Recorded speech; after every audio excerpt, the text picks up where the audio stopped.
الحمد لله رب العالمين الصلاة والسلام على خاتم النبيين وعلى آله وصحبه أجمعين أما بعد فأعوذ بالله من الشيطان الرجيم بسم الله الرحمن الرحيم قال الله تعالى في سورة المائدة ما جعل الله من بحيرة ولا سائبة ولا وسيلة ولا حام ولكن الذين كفروا يفترون على الله الكذب وَأَكْثَرُهُمْ لَا يَعْقِلُونَ۔ ترجمہ: خدا نے نہ تو بحیرہ کچھ چیز بنایا ہے اور نہ صائبہ اور نہ وسیلہ اور نہ حام، بلکہ کافر خدا پر جھوٹ افطرا کرتے ہیں اور یہ اکثر عقل نہیں رکھتے۔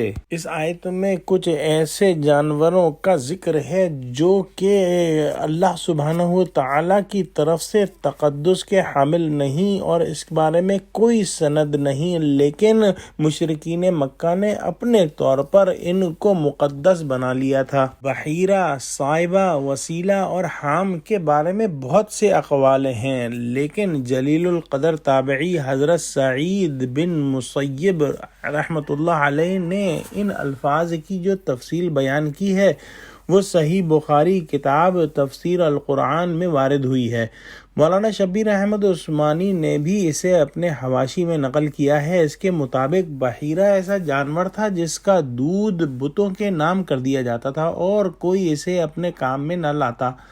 صائبہ وہ جانور تھا جو بتوں کے نام پر ہمارے زمانے کے سانڈ کی طرح چھوڑ دیا جاتا تھا۔ وسیلہ جو اونٹنی مسلسل مادہ بچوں کو جنم دیتی اور درمیان میں کوئی نر بچہ پیدا نہ ہوتا، اسے بھی بتوں کے نام پر چھوڑ دیا جاتا تھا۔ حام نر اونٹ جو ایک خاص تعداد میں جفتی کر چکا ہو، اسے بھی بتوں کے نام پر چھوڑ دیا جاتا تھا۔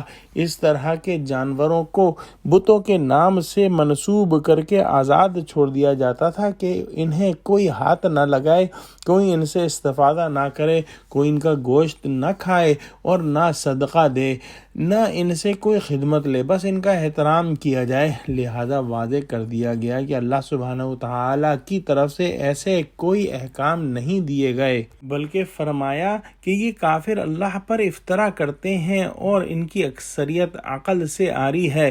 یہ لوگ بغیر سوچے سمجھے اللہ کی طرف جھوٹی باتیں منسوب کرتے ہیں۔ نہ صرف یہ کہ ان چیزوں کے لیے کسی قسم کا کوئی تقدس اللہ کی طرف سے نہیں بیان ہوا، بلکہ یہ چیزیں شعائر شرک میں سے تھیں۔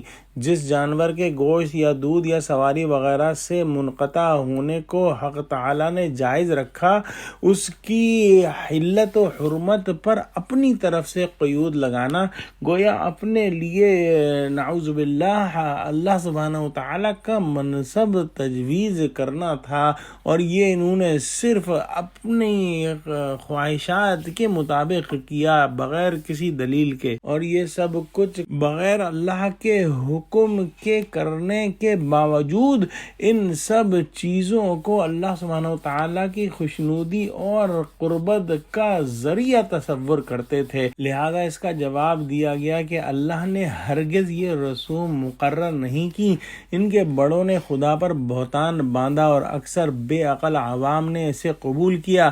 الغرض یہاں تنبیہ کی گئی ہے کہ جس طرح فضول اور بیکار سوالات کر کے احکام شریعہ میں تنگی اور سختی کرنا جرم ہے، اس سے کہیں بڑھ کر جرم یہ ہے کہ اپنی خواہش اور اپنی آراء سے حلال اور حرام چیزیں تجویز کر لی جائیں اور پھر ان کو اللہ سبحانہ و تعالیٰ کی طرف منسوب کر دیا جائے۔ دعا کرتے ہیں کہ اللہ سبحانہ و تعالیٰ ہم کو قرآن کا فہم عطا فرما۔ آمین۔ وآخر دعوانا الحمد للہ رب العالمین۔ السلام علیکم ورحمۃ اللہ وبرکاتہ۔